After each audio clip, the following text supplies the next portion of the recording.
Well, before I get started with today's little journey, I wanted to say thank you all so very, very much from the bottom of my heart for all the beautiful birthday wishes I got yesterday. Um, it's always a treat. One of the things that I do enjoy about being on Facebook, and there's very few that I enjoy. It gets really frustrating and get a lot of confrontation, a lot of crazy stuff going on there. But one of the things that really keeps me on that site is the ability to send out birthday wishes. And when I get blocked for my 30 days at a time, which usually turns out to about 150 days a year that I get blocked on Facebook, I really, during my blockages, really regret not being able to send out birthday wishes. But I do, every day I get notifications of birthdays and send out wishes to everybody that comes up that day on there. And I get really great notes back from people and have developed some really nice friendships just through that aspect of it.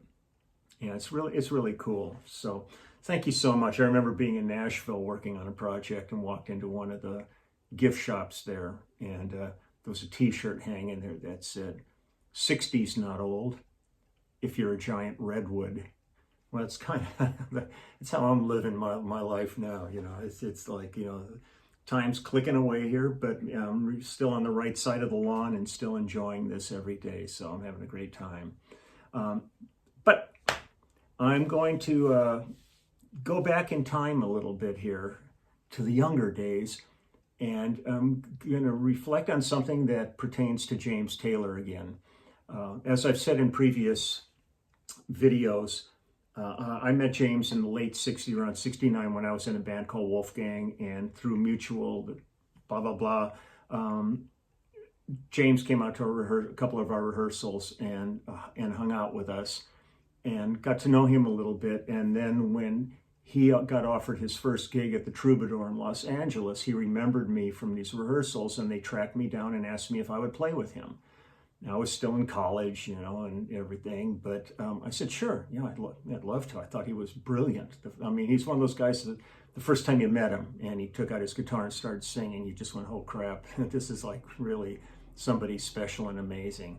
So we did that gig, and it was going to be one gig, and half a century later, I'm still doing the gig. Not with James now, but the gig itself is ongoing. But when I started with James, I became kind of entrenched in the Taylor clan, the family. They're a remarkable family. Trudy and Ike, his folks, were amazing. And when we would be down in where he grew up in Chapel Hill, North Carolina, we'd go out to the house and hang with the folks. And it was always great. They're, just eccentric enough to be really fascinating, but also just really grounded enough to be pretty cool to hang with. And then, and just getting to know all the siblings. And James's older brother, Alex, was great. And he's like this big, big strapping, gruff blues singer. And unlike all the other siblings who were these string beans, he was like a big dude. And his son, James, was who James wrote Sweet Baby James about. And there was James, and then there was Livingston, who was amazing. He's another gifted artist as a composer, as a singer, as a musician, and a true character. It lives really. It's pretty amazing. And I've had the pleasure of doing some projects with Liv over the years. And then there's Kate, Sister Kate, and I did Kate's first album, which was called Sister Kate.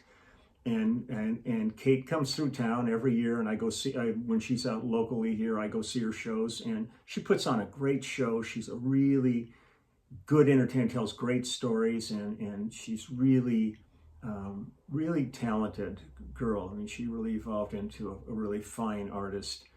And Huey, the youngest brother, who I think is still a fisherman. I think he really never went the music direction, even though I think he has a singing voice, but he chose, I think, not to follow in the path of everybody else. But But we used to go out to James's place when the family would summer out on Martha's Vineyard, so they split between North Carolina and the Vineyard, and that's how Danny Korchmar hooked up with James when they were young guys, and then they formed the Flying Machine and all this, and that's how when we did James's first tour, Cooch was the guitar player on it because they had a long-standing friendship, and it's just how it all came together. But James had a house he was building on the Vineyard, and we would go out to rehearse there, and we would like book 2 weeks to rehearse and then put the whole show together in like 4 days, and then we'd go, what are we going to do now? I mean, we're sitting out here, and he'd go, well, we've been building a guest house. Why don't we go put windows in or do some framing? And so we would all be out there working on the guest house or some kind of projects around the house. It was great. At one point, he bought a Steinway upright piano, and the only way we could get it into the house there was an extension coming out of the roof line with a block and tackle on it, and there were French doors, and they hauled the piano up on a block and tackle 2 stories through a window, and it also had a giant mirror and did the mirror the same way. It was just nuts. And I remember we had one song, it was Money Machine, that we recorded at the house. We did one of the albums at the house with some remote gear, and James wanted to have a chainsaw be a drone on the thing. So he was out in the woods. We set some mics up out in the woods, and he was out there with a tuner, revving up the chainsaw until it got to the right pitch. And we're looking out there, and all we see is smoke, coming out. Got enough of it to record it, and then we heard this bam, and the chainsaw had blown up because it was revving so high for so long. But it was always just a funny adventure. But one of the funny things is people knew James lived on the Vineyard, these kind of stalking fans. And I remember we were there one time, and James I talked about it on an earlier one also, a hog named Mona, big pig. And when James got Mona, she was little, like a football, little package.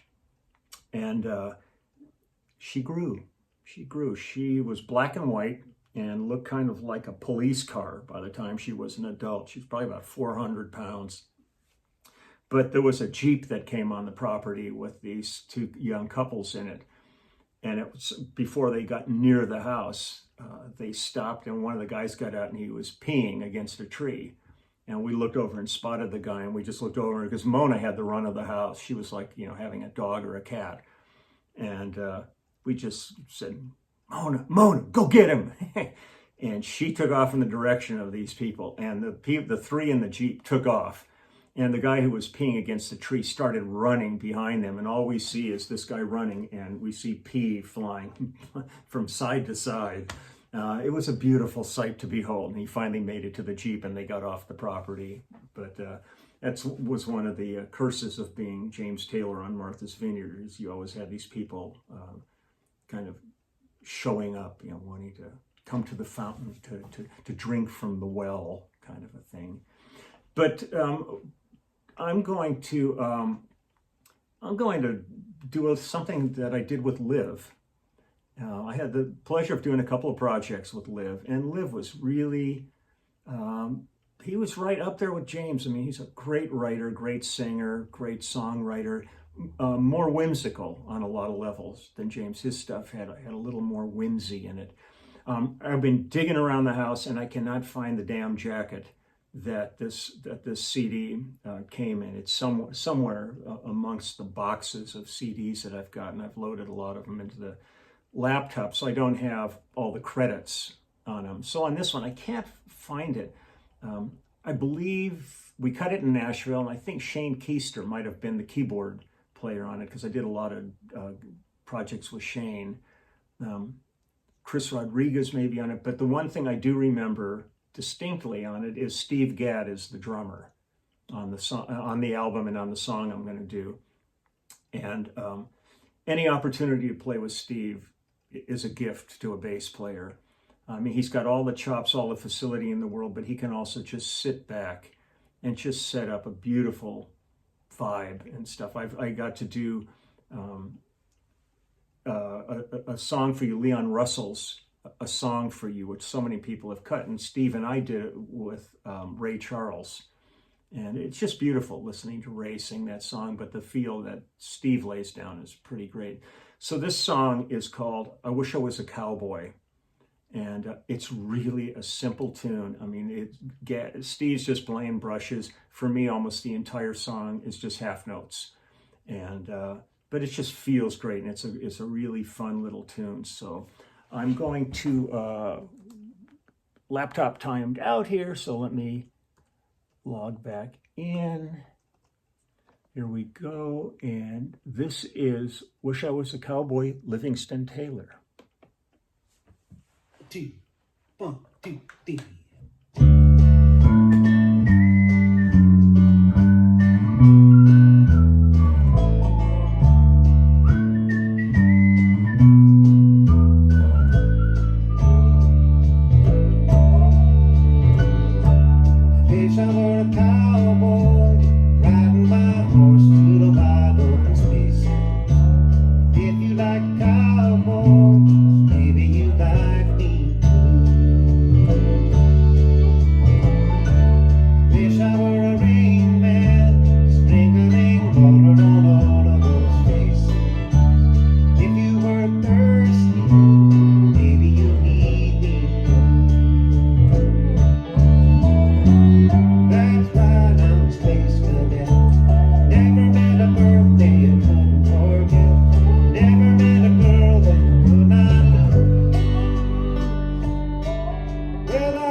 Sorry. I'm not going to do that whole talk over, so I'm going to do this section of the song. I'm just kind of getting into it and forgot where I was. I'm sorry that I spaced out, but I'm going to go ahead and just continue on. So here we are. Without your love, I'm singing. Wish I were summer, sweet honeysuckle in the soft warm rain. If you miss summer, maybe you miss me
What a knucklehead. I'm sorry. You know, sometimes you just get into these things, you start floating and you don't remember where you were. So Frankenstein bass, this is what I played on the track, except when I played on the original track, I played it correctly all the way through.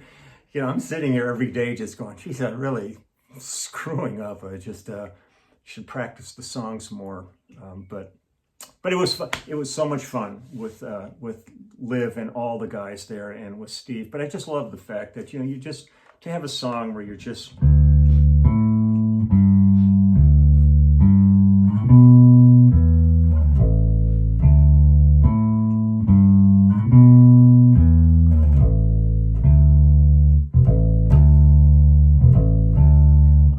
it's sometimes it's so nice just to cruise along on a track that simple than something where you've really got to be shredding and whipping it all out. it's a real pleasure to do these kind of tracks. So that was Livingston Taylor, and Liv's pretty special. If you're not familiar with Liv's work, you should go check out some YouTube. I mean, that's the beauty of YouTube. It's all there. There's no secrets. It's amazing, the stuff we find.